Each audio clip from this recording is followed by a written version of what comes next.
Un jeune musulman, à peine sorti de l'adolescence, qui avait grandi dans la colère et l'incompréhension. Depuis son plus jeune âge, il portait en lui une blessure profonde, une douleur silencieuse qui ne le quittait jamais vraiment.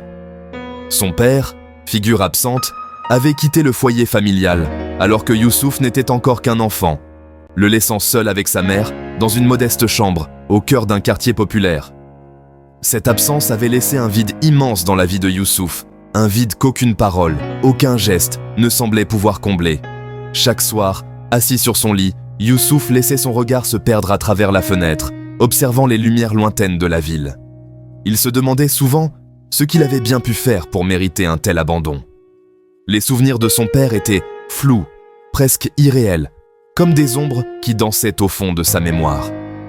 Parfois, il se rappelait la chaleur d'une main, un sourire fugace, mais ces images s'effaçaient rapidement, remplacées par la réalité froide de son absence. La colère de Youssouf n'était pas bruyante. Elle était sourde, contenue, comme un feu qui couve sous la cendre. À l'école, il gardait le silence, évitant les questions de ses camarades sur sa famille. Il avait appris à cacher sa tristesse derrière un masque d'indifférence. Mais au fond de lui, la douleur restait vive. Sa mère, courageuse et aimante, faisait tout pour lui offrir une vie digne, mais Youssouf sentait qu'il lui manquait quelque chose d'essentiel. La présence, le regard, l'amour d'un père. Les jours passaient, semblables les uns aux autres, rythmés par la routine et les petits gestes du quotidien. Mais chaque nuit, lorsque le silence envahissait la chambre, Youssouf se retrouvait face à lui-même, face à ses doutes et à sa colère. Il se demandait si un jour il parviendrait à pardonner, à tourner la page, à se libérer du poids de l'abandon. Il rêvait parfois d'une rencontre, d'un mot, d'une explication qui viendrait apaiser son cœur meurtri. Pourtant, malgré la douleur, Youssouf gardait en lui une lueur d'espoir. Il savait que la vie pouvait changer, que les blessures pouvaient guérir avec le temps.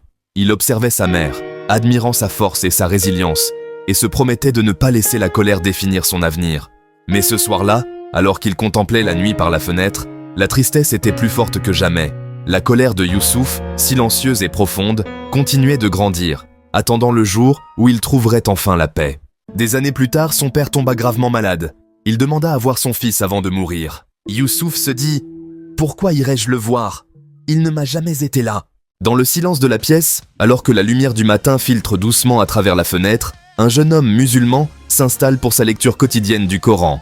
Il ouvre le livre sacré avec respect, ses mains tremblant légèrement sous le poids de la signification spirituelle de ce moment. Chaque page tournée est un pas de plus vers la compréhension, un pas de plus vers la paix intérieure. Il s'arrête sur un verset particulier, ses yeux parcourant les mots avec attention et humilité. Le verset dit « Pardonnez. Aimeriez-vous qu'Allah vous pardonne ?» Coran, chapitre 24, verset 22. Ce simple rappel, inscrit dans le texte sacré, résonne profondément en lui. Il ferme les yeux un instant, laissant les mots s'imprégner dans son cœur. Le pardon, dans la tradition islamique, n'est pas seulement un acte de bonté envers autrui, mais aussi une voie vers la miséricorde divine. Allah, dans sa sagesse infinie, invite les croyants à pardonner, à dépasser les blessures et les rancunes, à ouvrir leur cœur à la réconciliation. Ce verset, bien que court, porte en lui une immense sagesse. Il nous rappelle que le pardon que nous accordons aux autres est intimement lié au pardon que nous espérons recevoir d'Allah. Le jeune homme réfléchit à sa propre vie, à ces moments où il a été blessé, trahi ou déçu. Il se souvient des fois où il a eu du mal à pardonner, où la colère et la tristesse ont pris le dessus. Mais en relisant ce verset, il comprend que le pardon n'est pas une faiblesse, mais une force. C'est un acte de foi, un acte d'amour, un acte de libération. Pardonner, c'est se libérer du poids du passé, c'est choisir la paix plutôt que le conflit, la compassion plutôt que la rancune. Dans le Coran, le pardon est mentionné à de nombreuses reprises. Allah est décrit comme le pardonneur, le miséricordieux. Les croyants sont encouragés à suivre cet exemple divin, à pardonner même lorsque cela semble difficile, à tendre la main à ceux qui les ont blessés. Ce n'est pas toujours facile, mais c'est un chemin vers la purification du cœur et l'élévation de l'âme. Le jeune homme rouvre les yeux, inspiré par la profondeur du message. Il se promet d'essayer, chaque jour, de pardonner un peu plus, de laisser la miséricorde guider ses actions. Il sait que le chemin du pardon est parfois long et semé d'embûches, mais il est convaincu que c'est le chemin qui mène à la paix intérieure et à la satisfaction d'Allah. En refermant le Coran, il ressent une sérénité nouvelle. Le rappel du pardon, si simple et pourtant si puissant, continue de résonner en lui. Il se lève, prêt à affronter la journée avec un cœur plus léger, conscient que chaque acte de pardon est une prière silencieuse, une offrande à Allah, et une étape vers une vie meilleure, empreinte de compassion et de miséricorde. Les larmes aux yeux, il se rappela qu'Allah aime ceux qui pardonnent. Dans une chambre d'hôpital baignée par la lumière douce du matin, un jeune homme musulman s'approcha lentement du lit où reposait son père. L'atmosphère était empreinte d'une sérénité presque palpable, comme si le temps s'était arrêté pour permettre à ce moment de se dérouler sans interruption. Le jeune homme, vêtu de vêtements modestes, s'assit sur une chaise à côté du lit, son regard fixé sur le visage fatigué de son père. Il prit une profonde inspiration, cherchant les mots justes pour exprimer ce qu'il ressentait au plus profond de son cœur. Il tendit la main et saisit doucement celle de son père, sentant la chaleur et la fragilité de cette main qui avait tant travaillé pour lui offrir une vie meilleure. Les souvenirs affluèrent, des souvenirs d'enfance, de rires partagés, mais aussi de disputes et de malentendus qui avaient creusé un fossé entre eux au fil des années. Pourtant, en cet instant, tout cela semblait s'effacer, remplacé par un désir ardent de réconciliation et de paix. Il murmura, sa voix tremblante d'émotion. « Papa, je suis venu ici aujourd'hui pour te dire que je te pardonne. Je te pardonne pour tout ce qui s'est passé entre nous, pour les mots durs échangés, pour les moments où nous nous sommes éloignés l'un de l'autre. Je sais que tu as toujours voulu le meilleur pour moi, même si parfois nous n'étions pas d'accord sur la façon d'y parvenir. » Il marqua une pause, ses yeux se remplissant de larmes qu'il ne chercha pas à retenir. « Je demande aussi à Allah de te pardonner pour tes erreurs, comme je lui demande de me pardonner pour les miennes.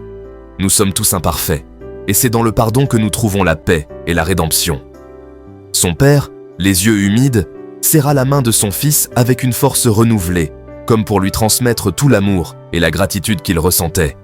« Mon fils, dit-il d'une voix rauque, je suis tellement fier de toi. Tu es devenu un homme bon et juste, et je suis désolé pour tout ce que j'ai pu faire qui t'a blessé. Je te demande aussi pardon. » Le jeune homme hocha la tête, un sourire timide éclairant son visage. « Nous avons tous les deux fait des erreurs, mais ce qui compte, c'est que nous sommes ici maintenant, ensemble, prêts à tourner la page et à construire un avenir meilleur. » Ils restèrent ainsi, main dans la main, pendant ce qui sembla être une éternité, savourant la paix retrouvée et la promesse d'un nouveau départ.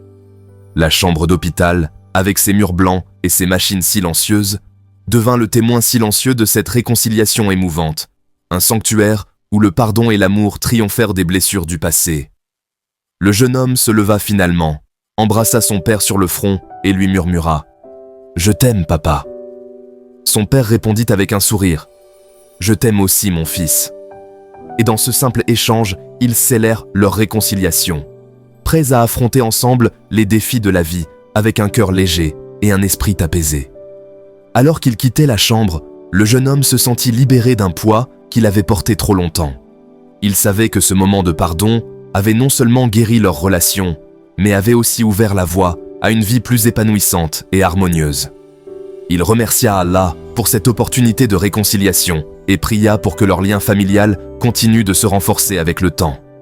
Ainsi, dans cette chambre d'hôpital, un père et son fils avaient trouvé le chemin du pardon et de l'amour, prouvant que même dans les moments les plus sombres, la lumière de la réconciliation peut briller et transformer des vies. Le père pleura et prononça une dernière fois « La ilaha illa Allah ». Youssouf comprit alors que pardonner, ce n'était pas effacer le passé, mais se libérer pour plaire à Allah.